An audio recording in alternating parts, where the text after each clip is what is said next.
16h-18h, Elliott Deval sur Europe 1.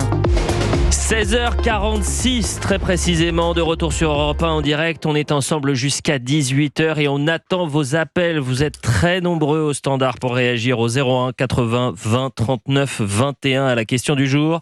Avec 210 désistements pour faire barrage au RN, est-ce que vous vivez un hold-up démocratique ou au contraire, c'est une très bonne stratégie de la part du camp présidentiel? On est avec Gauthier Lebret, Éric Revel, Gabrielle Cluzel, directrice de la rédaction de Boulevard Voltaire. On est avec Martin Garagnon, porte-parole du camp présidentiel pour ces législatives.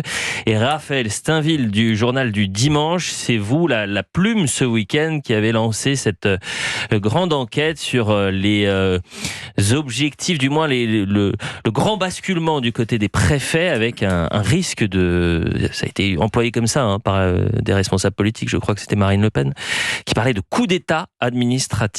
C'est Marine Le Pen, surtout à la lecture probablement du journal du dimanche, qui a trouvé cette formule.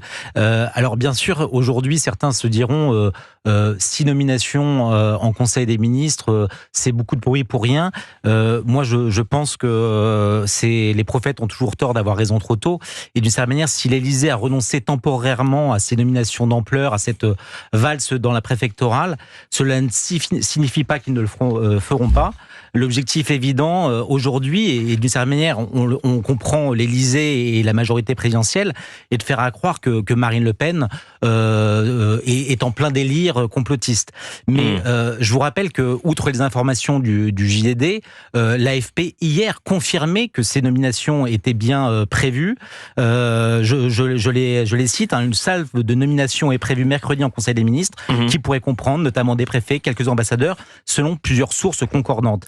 Donc ces sources, elles sont communes. Nous maintenons nos informations. C'est toujours en cours, toujours dans les tuyaux. Mais il y a un effet retardataire, probablement parce qu'un Conseil des ministres est prévu lundi, avec toujours ces mêmes nominations qui sont prévues. Lundi prochain ? Lundi prochain. Attendez, je comprends pas. Lundi prochain, c'est terminé, non ? Lundi prochain, Lundi prochain, Gabriel le 8 Attal, au matin, Gabriel Attal, il est en train de faire ses valises. Gabriel ça dépend, Attal les amis. n'est pas contraint de démissionner dans la foulée. Non mais ça dépend. Oui. S'il n'y a pas de majorité absolue. S'il n'y a pas de majorité absolue, Oui. s'il y a une majorité absolue, je suis d'accord avec vous. Tenir un conseil des ministres lundi matin, c'est Jean-Luc Mélenchon, non ? Mais non, pas forcément. Et c'est précisément Gabriel Attal parce peut gagner que... du temps. Tous en même temps, s'il vous plaît. Elliott, c'est précisément parce que la menace d'une majorité absolue pour Jordan Bardella, du point de vue de l'Élysée, se fait moins craindre, moins forte, qu'il y a eu cet effet retardataire. Bon. Et puis surtout, lundi matin, les élections seront passées. Lundi matin, les élections seront passées. Donc, il n'y aura pas de sanction possible si ces nominations avaient eu lieu avant. C'est évident. Il n'y a pas que les alliances contre nature, il y a les appels au vote. Et là, on entre dans le métaverse. Le communisme a 3 nouveaux sympathisants. Je mets des guillemets, bien évidemment. Ils sont en train de réviser l'international. Édouard Philippe et Xavier Bertrand, mais également Christian Estrosi se disent prêts à voter communiste plutôt que Rassemblement National. On est en direct avec Roland, 28 ans, qui habite dans la Loire, mais avant cela, on écoute Édouard Philippe, qui préfère donc voter communiste. Je pense qu'il faut faire le barrage au Rassemblement National. Et j'ai dit que tous les candidats qui s'inscrivaient dans un arc qui va de la droite républicaine, y compris jusqu'aux communistes, et Dieu sait que j'ai des désaccords massifs et documentés avec les communistes ou les écologistes, il fallait faire barrage au Rassemblement National. Je l'assume. Dimanche, je vote dans la 8e circonscription de Seine-Maritime. Je voterai pour un candidat communiste. Je le fais pas de gaieté de cœur. Je le fais pas par accord avec lui. Je le fais parce que je préfère un élu que je connais, avec qui je travaille dans l'intérêt du Havre, même avec des différences, et qui me paraît relever d'une exigence démocratique que je partage, que le Rassemblement National. Qu'est-ce qui se passe, Gabriel Cluzel, là ? Là, on entre dans un autre monde, une autre sphère. Donc, Édouard Philippe, qui c'est pas nouveau, fait référence. Non, c'est vrai, il l'avait déjà dit. Mais à la fête de l'UMA devant Fabien Roussel. Qui prenne sa carte. Xavier Bertrand l'avait déjà dit plus ou moins aussi, également, qui préférait en tout cas les communistes identitaires d'extrême droite. C'était le mot qu'il avait utilisé. Christian Estrosi, il a dit ce matin sur une autre radio, écoutez, les communistes, ils ne brisent pas les vitrines. C'est sûr, ils brisent pas les vitrines, mais ils ont juste fait des millions de morts. Rappelons que cette idéologie n'est pas une idéologie sympa, parce qu'on dit parfois de Fabien Roussel, c'est un communiste sympa. Ben non, c'est un oxymore, un communiste sympa. Mais c'est surtout le trouble que ça va susciter auprès des électeurs. Et là, pour le coup, si ça peut être gagnant à court terme dans la stratégie, pour faire élire des gens selon leurs souhaits, imaginez le trouble que ça va susciter dans les esprits de leurs électeurs. Xavier Bertrand, communiste, mais c'est absolument délirant. Je sais pas, Gérard Larcher, il n'a pas fait de déclaration, il va pas voter communiste. Mais hier, on est au bord là. Il était en réunion avec Emmanuel Macron. Il est allé voir le président de la République. Ce que je voulais simplement dire pour finir, c'est que on a répété pendant des années que ce qui avait vraiment nui à Emmanuel Macron et au macronisme, c'était cette élection par défaut. Oui. Et là, on est en train de reproduire le même phénomène, c'est-à-dire de faire des élections par défaut. In fine, ce sera contre-productif. Ça s'appellera une crise peut-être de régime. Et puis il y a aussi cette question de la légitimité, c'est-à-dire qu'il y a 2 ans, personne ou très peu de monde était allé voter, et on disait mais ces députés que nous avons à l'Assemblée nationale ne sont pas légitimes parce que finalement il y avait un fort taux d'abstention. Malheureusement, peut-être qu'on dira au soir du 7 juillet, cette Assemblée elle n'est pas véritablement légitime parce que il y a eu des alliances contre nature. On est avec Roland en direct. Cher Roland, bonjour. Bonjour Elliot, bonjour à tous. Bon, qu'est-ce que vous en pensez de ces désistements et finalement de ces alliances, même s'ils ne veulent surtout pas parler d'alliance entre la majorité, ou du moins le camp présidentiel et les nouveaux fronts populaires? Écoutez, moi je suis atterré, mais là je viens d'écouter la déclaration de notre ex-premier ministre Édouard Philippe. Il appelle donc à voter nouveau front populaire. Il appelle à voter la France insoumise. Il appelle à voter pour un parti qui n'a pas condamné les attaques du 7 octobre. Je me permets de vous couper, Roland, parce que je crois qu'il avait dit ni LFI ni RN, mais il soutient le communisme, en tous les cas le candidat communiste. Oui, c'est ça. Moi, je suis à Saint-Étienne, pour la 2e circonscription de la Loire, et j'aurai un choix à faire dimanche prochain entre un candidat Rassemblement National et un candidat du Nouveau Front Populaire. J'ai donc le candidat Quentin Bataillon, qui était le député sortant de la majorité présidentielle, enfin de ce qu'il en reste, qui s'est désisté. Donc, à la question est-ce que c'est un hold-up, la réponse est oui, parce que on nous force, depuis quelques jours, on entend dans les médias, de partout, qu'il faut absolument faire barrage au Rassemblement National en votant Nouveau Front Populaire. Mais je ne vais en aucun cas donner ma voix au Nouveau Front Populaire, pour un tas de raisons que je vous ai indiquées là dernièrement, ce n'est pas possible. Ce n'est pas possible. Merci beaucoup Roland pour ce témoignage. Peut-être que vous souhaitez réagir, Martin Garagnon. Je rappelle que vous êtes le porte-parole du camp présidentiel pour ces législatives. Hein. Oui, simplement en un mot, j'entends bien votre propos, les questions et les réponses qui sont données. Mais vous parlez à Roland ou je parle à Roland, non, je parle aux interventions que j'entends depuis tout à l'heure, qui sont des interrogations qui sont légitimes puisqu'elles peuvent se poser au quotidien pour beaucoup de Français qui se retrouvent avec un choix qui n'est pas le même. C'est pas moi qui ai inventé cette maxime en politique qui dit qu'au premier tour on choisit, au deuxième tour on élimine. C'est pas nous qui avons mis en place ce système de vote électoral, c'est-à-dire celui qui est actuellement en place pour ces législatives. C'est pas nous qui avons inscrit cela dans la loi électorale. Donc on fait avec un système qui est en place. Moi, ce qui m'offusque un petit peu, c'est quand on parle de tripatouillage, de trucage, vous oubliez un élément. Il n'y a aucun vote pour une raison simple, c'est que c'est les Français qui vont voter. Martin Garagnon, vous oubliez un élément aussi. Dans la politique, ce sont les convictions. Oui. C'est-à-dire que si vous tapez dans la main d'une personne, dans la main de personne. Si vous tapez dans la main, lorsque vous vous écartez au second tour pour servir de marchepied à un candidat qui ne partage en rien vos idées sur la sécurité, sur les questions migratoires, sur les questions de laïcité, sur les questions de politique étrangère, vous pouvez appeler ça comme vous voulez. Les Français sont très intelligents, ils ne sont pas dupes, ils décodent tout. Ils ont bien compris que votre seule ligne directrice, c'est de faire barrage au Rassemblement National, pourquoi pas, évidemment. C'est que le Rassemblement National n'est pas la majorité absolue, et s'il faut taper dans la main de députés LFI, vous le faites. Donc après, vous appelez ça comme vous voulez. Moi, on est en direct avec Michel, tiens. Répondez à Michel. Michel, bonjour. Vous en cause. Bonjour. Comment ça va, Michel? Non, ça va pas du tout depuis dimanche. On est gouverné par des dingos, par des fous, par des lâches. Ah si, je mesure mes mots. C'est des lâches, c'est des traîtres, c'est vraiment des traîtres. Vous savez, qu'est-ce qui va se passer si donc à l'Assemblée nationale, il y a des drapeaux israéliens. J'aurais voulu, mais c'est pas possible. Des drapeaux palestiniens, d'accord? Qu'est-ce qui va se passer? Vous croyez qu'on pourra dire arrêtez avec ça? Ils vont dire non, Si on est là, c'est parce que vous nous avez demandé d'être avec vous. On vous a aidé, donc vous nous foutez la paix. Vous comprenez ? Je trouve ça ignoble. Et puis ceux qui parlent du Front républicain, mais depuis quand les LFI et tous les gens de gauche sont républicains? Depuis quand? Le 12 juin, quand parlait Monsieur Macron, là, monsieur, c'est horrible, rien que de pas en parler de lui, mon Dieu, ça me donne envie de vomir. Oh, s'il vous plaît, non, Michel. Mais c'est vrai, je vous dis. Non, il faut rester respectueuse quand même. On peut être en colère. On peut être en colère. Vous avez le droit, évidemment, d'être en colère, mais il faut arriver à s'entendre et débattre. C'est ce que je dis à chaque fois. Vous êtes d'accord, Michel? On est d'accord avec ça. Mais cette parole-là, alors ça, par contre, de se dire je suis dégoûté, on l'entend depuis le début de l'émission. Et si vous souhaitez réagir, vous réagissez au standard d'Europe 1. Vous êtes très nombreux ce mercredi avec nous, 01 80 20 39 21, appel non surtaxé. Un grand merci, Michel, pour cette réaction. Martin Garagnon, c'est terminé. C'est terminé. On peut pas répondre à Michel.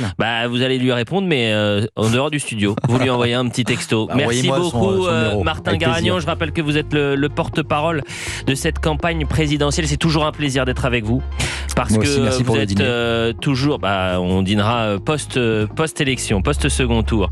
Un grand merci. On se retrouve à 17h pour la suite de notre émission. Continuez à réagir. Vous connaissez le numéro désormais, 01 80 20 39 21.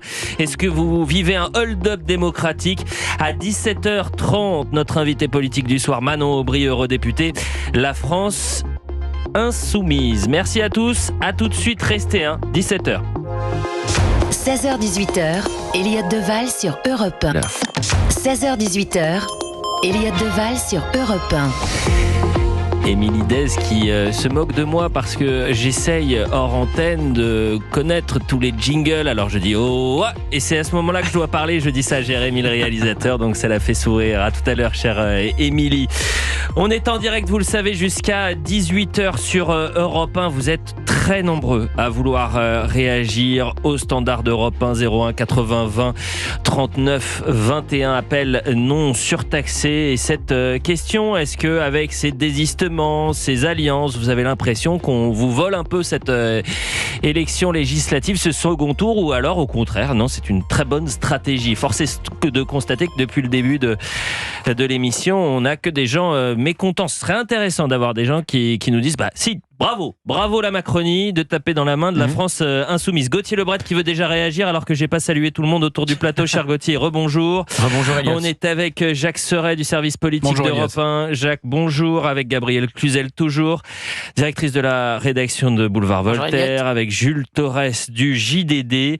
Bonjour, et Jean-Baptiste Marty, journaliste police-justice. Bonjour Jean-Baptiste. Vous vouliez dire quelque chose, Gauthier Lebret? Non, mais c'est pour ça que je pense que de nombreux journalistes politiques se leurrent. Des sondages aussi en mettant une fourchette beaucoup plus basse pour le Rassemblement national, les projections qui sont en train de sortir depuis les désistements. Les électeurs ne sont pas des moutons qui répondent aux ordres des appareils politiques et de Paris. Et quand Édouard Philippe préfère un candidat communiste, il l'avait déjà dit à la fête de l'UMA, je pense qu'il y a un écart gigantesque qui se creuse entre lui et sa base électorale. Vous avez peut-être raison, Gauthier Lebret, mais je vous connais quand même assez bien. Il s'avère que depuis le début de la semaine, c'est votre théorie. Vous êtes un peu seul à avoir cette thèse. Peut-être que Jules Torres un peu. J'ai pas dit que c'était certain non plus. Non, j'ai pas dit que c'était certain. Non, mais vous faites du en même temps. Vous êtes un peu macroniste dans l'analyse politique. On essaie de pas être moutonnier. Mais suivez le troupeau, Elliott. Suivez le troupeau. Je ne suis personne. Vous pouvez être le berger si vous voulez. C'est le loup. Vous savez, je ne suis personne. Je donne la parole aux uns et aux autres.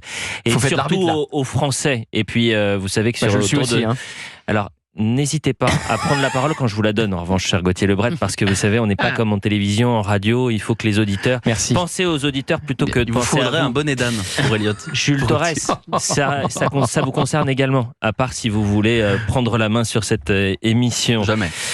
Vous avez bien raison. On est avec Adrien qui a 34 ans, qui vit en Normandie. Vous souhaitez réagir au standard d'Europe 1, 01 80 20 39 21. Cher Adrien, qu'est-ce que vous en pensez de ces alliances, de ces désistements? Est-ce que vous êtes en colère ce mercredi? Oui, bonjour à tous. Bonjour. En colère, un petit peu évidemment. Je trouve ça dramatique ce qui se passe. Il faudrait quand même qu'on revienne sur certains candidats. Renaissance, Monsieur Signor, qui était en face de Gauthier Lebret sur TPMP, qui se moquait limite ouvertement de Louis Boyard, et qu'aujourd'hui il lui fait place nette.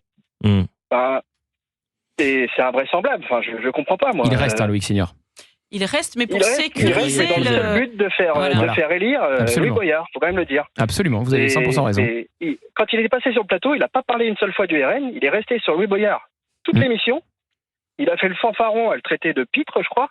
Et aujourd'hui, il fait place nette. Enfin, il le dit clairement. Je me présente dans le but de faire élire Louis Boyard. Je vais vous dire la vérité, Adrien. J'ai essayé d'appeler Loïc Signor hier ou avant-hier, je crois, et je n'ai pas eu de réponse. Mais je vais retenter. Forcément, il est un petit peu la queue entre les pattes, je dirais. Après l'émission, cher Adrien, je vais retenter pour essayer d'avoir quelques explications et comprendre sa stratégie. Bon, et vous allez voter dimanche prochain ou vous êtes plutôt désabusé, vous dites que ça sert plus à rien? Moi, j'étais ni extrême gauche ni extrême droite, honnêtement. Et à mon sens, je vais vous dire un truc, n'importe quel candidat du RN vaut mieux qu'un Louis Boyard, qu'un Delogu, que tous ces mecs-là. Enfin, je comprends pas. Eh bien, merci Adrien pour ce témoignage sur Europe 1 en direct du 16h, 18h01 80 20 39 21. Dans un instant, on sera avec Fabrice. 01 80 20 39 21, le standard d'Europe 1 si vous souhaitez réagir. Il y a énormément de monde ce mercredi. Fabrice, merci d'être avec nous en direct sur Europe 1. Alors vous êtes en colère parce que vous avez l'impression que c'est le grand bazar avec ces alliances, ces désistements. Déni de démocratie, oui ou non? Oui, je pense Fabrice, je me permets de vous couper parce que là, franchement, ça passe très mal. Raccrochez, rappelez-nous, et ensuite on vous reprend. Christophe est avec nous. Il vient de Bretagne, cher Christophe. Bonjour. Bonjour. Christophe, même question. Est-ce que vous avez la sensation que vous êtes en train de vivre une sorte de déni de démocratie avec ces désistements et ce paysage politique qui est en train de complètement être bouleversé à l'approche du second tour? Et je vais vous dire franchement, c'est même plus un déni de démocratie, là, c'est du grand n'importe quoi. Moi je vote RN. Je vous le dis, il n'y a pas de souci, je vote RN. Mais là, ça devient du n'importe quoi. Vous votez RN depuis combien de temps, Christophe? Moi, ça fait pas longtemps, ça fait aux dernières législatives, en fait. Et avant, vous votiez quoi? Avant, j'étais à droite, tout simplement, tranquillement, et voilà, quoi. Et pourquoi vous avez décidé de changer votre vote et désormais de voter pour le Rassemblement national? Parce que je me rapproche plus à leurs idées en fait que les autres maintenant. Les personnes, je les regarde assez régulièrement. D'ailleurs, je trouve que Monsieur Bardella est très bien. A priori. Après, j'ai aucun grief contre les autres et tout ça, mais c'est après ce qui se passe en France, je vais vous dire franchement, entre l'insécurité, le pouvoir d'achat, on peut même plus aller faire un plein sans dépenser minimum 100 € pour mon camion. C'est 120 € de gasoil. Vous prenez les courses, c'est 250 € maintenant pour 4 personnes à la semaine quasiment. Enfin, c'est des trucs de dingue. Et là, on vient nous dire qui voter. Mais on marche sur la tête quand même. On n'a même plus le droit de prendre nos décisions nous-mêmes, mais ça craint. Je vous rappelle, on est peut-être, et c'est la réflexion que certains peuvent se faire, on est peut-être dans la continuité de cette idéologie d'infantilisation. Pourquoi je dis ça? Je vous rappelle que pendant la crise sanitaire, on expliquait aux Français qu'il fallait mettre mémé dans une autre place, dans une autre pièce pour Noël, pour la bûche, qu'il fallait bien se laver les mains, comment il fallait ouvrir la fenêtre. Et donc là, peut-être que les Français ne sont pas très malins, ils n'ont pas tout compris à la politique. Donc il faut leur expliquer comment voter, pour qui voter. Et parfois, ça passe par des alliances contre nature. Un grand merci, Christophe. Si vous souhaitez réagir, je rappelle le numéro 01 80 20 39 21. Vous êtes en direct. On est ensemble jusqu'à 18h. On parlera dans un instant d'Éric Ciotti. Tiens, je ne sais pas si vous avez vu ce clash entre Éric Ciotti et Thomas Soto, le journaliste de France 2. Bien sûr. Est-ce que les médias ont choisi leur camp? Tiens, petite question après la pause. À tout de suite. 16h-18h. Elliott Deval sur Europe 1. Ikea. Et si vous n'attendiez pas la rentrée pour bien préparer la rentrée avec Ikea? Profitez de notre offre de crédit affecté 10 fois sans frais valable jusqu'au 31 août 2024 pour tout achat entre 300 et 10 000 euros après accord par CA Consumer Finance Prêteur dont Sofinco est une marque. Vous disposez d'un droit légal de rétractation, coût du crédit pris en charge par votre magasin. Plus d'informations en magasin ou sur Ikea.fr. Lidl, réélu encore et encore, meilleure chaîne de magasins de l'année dans la catégorie supermarché. Allô patron? Ça roule? Ça moule patron. En ce moment, les moules marinières ou au beurre, ail et persil sont à 3,29€ les 600 grammes au lieu de 4,99€. Moins 34% sur les moules? Et c'est les mêmes prix partout en France. On est moules. Mal. Lidl, trop fort sur les prix et c'est vous qui le dites. Étude Kantar Prométhée, avril 2023. 5,48€ le kilo, transformé en France. Offre valable jusqu'au dimanche 7 juillet. Plus d'informations sur Lidl.fr. Pour votre santé, limitez les aliments gras, salés et sucrés. Cet été, toutes les routes mènent chez Opel. Tous les choix mènent à Astra. En hybride ou électrique, berline ou sports tourer, découvrez son plaisir de conduite inédit avec ses sièges ergonomiques, ses 2 écrans numériques de 10 pouces, sa vision à 360 degrés avec ses 4 caméras Intellivision. Jusqu'au 31 juillet, bénéficiez de 2 mois de loyer offerts sur Astra, mais aussi Corsa et Moka. 2e et 3e loyer offerts par Opel pour tout contrat LLD 24 mois. Offre à particulier sous condition de reprise jusqu'au 31 juillet dans le réseau participant. Détails sur opel.fr. Pour les trajets courts, privilégiez la marche ou le vélo. 16h-18h, Elliott Deval sur Europe 1. 17h16, vous êtes en direct sur Europe 1, on est ensemble jusqu'à 18h. Gauthier Lebret, Gabriel Cluzel, Jacques Serret et Jules Torres sont avec nous dans 15 minutes, un peu plus de 15 minutes. Manon Aubry, députée LFI, eurodéputée LFI, sera dans le studio pour réagir et parler de ces élections législatives. Bien sûr, on a énormément de questions à lui poser. Et si vous souhaitez réagir avec Manon Aubry, n'hésitez pas, 01 80 20 39 21. Appel non surtaxé. Grande question, les médias ont-ils choisi leur camp? C'est ce que reproche Éric Ciotti au service public et notamment à Thomas Soto. Il était invité de Télématin. Écoutez cet échange tendu entre l'homme politique et le journaliste. Je suis extrêmement choqué par le parti pris que certains portent aujourd'hui. L'engagement, notamment du service public, pour un camp. Je le dis, oui, vous exprimez un engagement. Non, on n'est pas dans une interview, on est quelque part dans un débat. Vous êtes le porte-parole d'un camp. Et moi, je suis le porte-parole de la France qui refuse justement qu'on lui dicte ses oukases. Vous savez, ces leçons, ça fait 40 ans qu'on les fait, elles sont ridicules. Et grâce à ces messages que vous assénez, la France, elle est toujours dans un état catastrophique. Notre pays recule. Les Français, ils en ont assez de ces diktats moraux que depuis Paris vous assénez et qui n'ont rien à voir avec l'intérêt du pays.